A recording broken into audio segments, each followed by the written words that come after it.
దానియేలు బబులోనులో ఉన్నాడు, చీకటి రాజ్యంలో ఉన్నాడు. మందిరము లేదు, ప్రార్థనలు లేవు, దైవజనుడు లేడు, తల్లి లేదు, తండ్రి లేడు. నెబుకద్నెజరేమో మంచి అన్న పానీయాలు పంపుతూ ఉన్నాడు.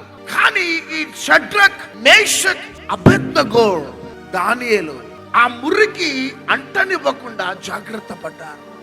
అందుకనే యేసుక్రీస్తు ప్రభు తండ్రితో ఒక ప్రార్థన చేస్తాడు. ఏంటిదంటే, తండ్రి, ఈ నీ ప్రజలని లోకము నుంచి వేరు చెయ్యమని నేను నిన్ను అడగటలే, కానీ వీళ్ళు లోకములో ఉండాలా, వీరు లోకంలో ఉంటాలా, లోకంలో బ్రతుకుతూ వెలుగుమయముగా బ్రతకాలా, లోకంలో బ్రతుకుతూ నీ వాక్య నెరవేర్పు వాళ్ళల్లో కనబడాలా, లోకంలో బ్రతుకుతూ వీరు దేవుడు పరిశుద్ధుడు అనే సాక్ష్యం పొందుకోవాలా, ఈ లోకంలో బ్రతుకుతూ దైవిక భయభక్తులు కలిగి ఉండాలా.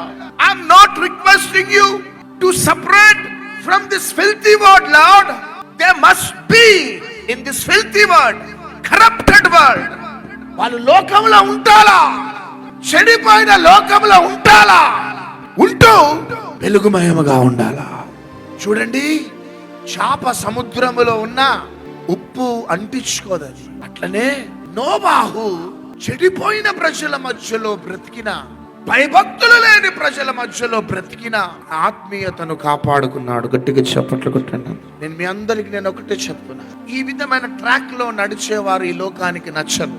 ఈ విధమైన కమిట్మెంట్స్ తీసుకొని ముందుకు సాగేవారు ఈ లోకానికి నచ్చరు. ఈ లోకానికి మనము వెర్రివారంగా కనబడుతూ ఉంటాం.